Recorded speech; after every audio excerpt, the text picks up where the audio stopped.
Hi Mami! Samahan niyo ako mag-grocery ngayong araw. Kasama ko din pala si Little Nino.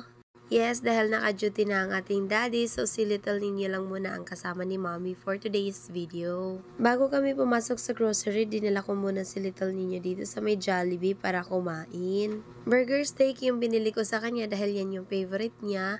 And then pagkatapos namin dyan, pumasok na din kami sa grocery. Syempre hindi mawawala yung banana bread dahil paborito yan ni Little Nino. Dahil wala si daddy at kaming dalawa lang ni Nino, yan lang yung kinuha kong meat para magkasya sa 7 days namin. Chicken breast para healthy, gustong-gusto din yan ni Nino.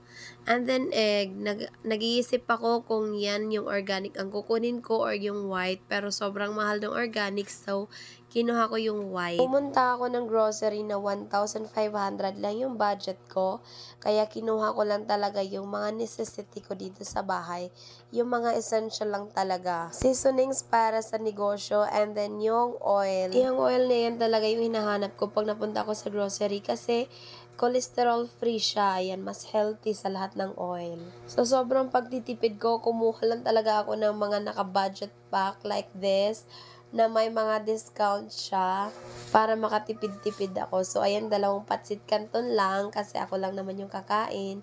2 sardinas kasi si daddy hindi yan kumakain pag nauwi dito. So, kumuha din ako ng Fabcon at detergent soap para naman makapaglaba ako. Dahil malapit na tayong lumagpas, nagpaka-share na agad tayo and then kumain lang din ako pagkatapos kasi nanginginig na ako sa gutom. Syempre, KFC dahil yan yung favorite ko. So, yun lang muna. Thank you for watching.